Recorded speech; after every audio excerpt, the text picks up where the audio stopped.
The Mediterranean Sea in the 16th century, imagine it, a vast blue expanse teeming with merchant ships. These ships were laden with riches. They sailed from the ports of Europe. But danger lurked in these waters. Ruthless Barbary pirates prowled the sea. They were masters of their domain. European powers trembled at their might. For over 3 centuries, the Barbary pirates held sway. They were a force to be reckoned with. The Mediterranean became their hunting ground. They operated from several ports along the North African coast. This region became known as the Barbary Coast. They left a lasting impact on maritime history. Like and subscribe MGO TV 360 History. The Barbary Coast was a haven for pirates. It stretched across North Africa. This coastline was strategically important. It controlled access to the Western Mediterranean. The Ottoman Empire exerted influence over this region, but the pirates operated with a surprising degree of autonomy. 4 cities stood out as major pirate strongholds. Algiers, Tunis, Tripoli, and Sale became synonymous with piracy. Each city-state was a hub of activity. Their harbors bustled with pirate ships. These vessels were sleek and deadly. They were designed for speed and maneuverability. Algiers was perhaps the most notorious of these pirate havens. It was led by the Dey, a ruthless ruler. The Dey commanded a powerful fleet. He amassed vast wealth through piracy. Tunis, ruled by the Bey, was another significant pirate base.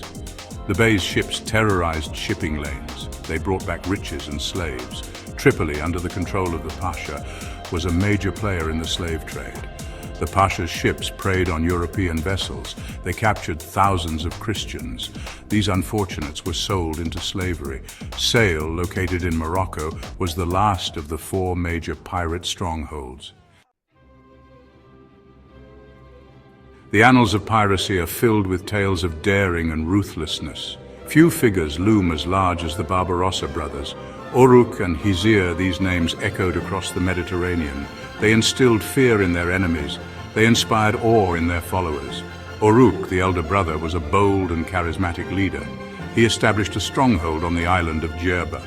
From there, he launched daring raids. He challenged the Spanish for control of the Western Mediterranean. Hizir, later known as Hayreddin Barbarossa, was a brilliant strategist and tactician. He joined his brother's cause. Together they became a formidable force. They expanded their operations. Their power grew. They attracted thousands of followers. Uruk met an untimely end in battle.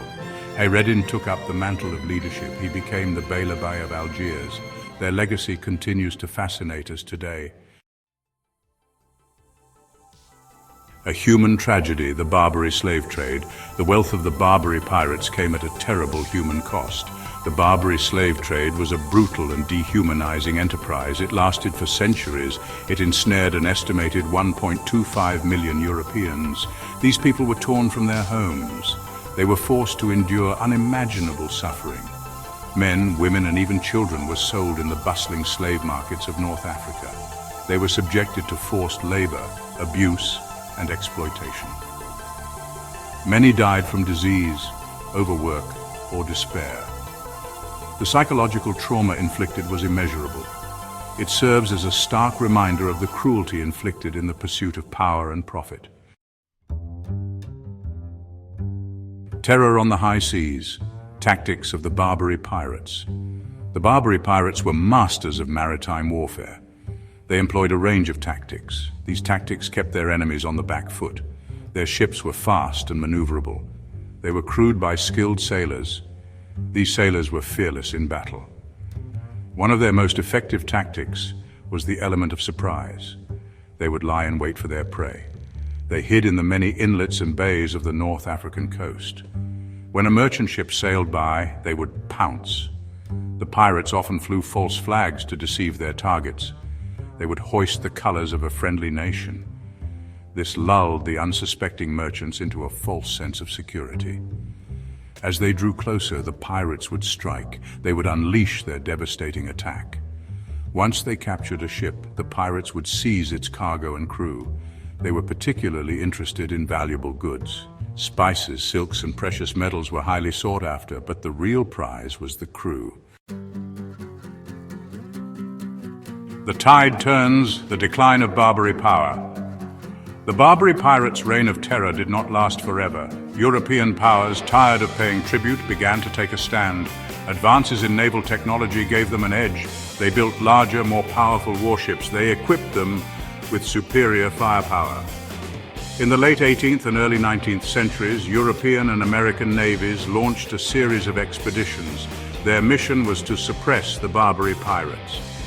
The United States, newly independent, was particularly determined to end the threat to its shipping. The First Barbary War from 1801 to 1805 and the Second Barbary War in 1815 saw decisive victories for the American and European forces. These victories, combined with a decline in the Ottoman Empire's power, marked a turning point. The Barbary states were weakened.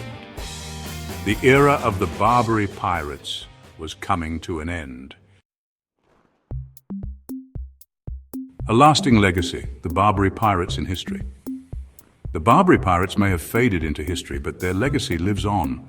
They left an indelible mark on the Mediterranean world. Their exploits have inspired countless books, films, and works of art. The story of the Barbary pirates is a complex one. It is a story that continues to fascinate and resonate with us today. Like and subscribe to MGO TV 360 History for more stories.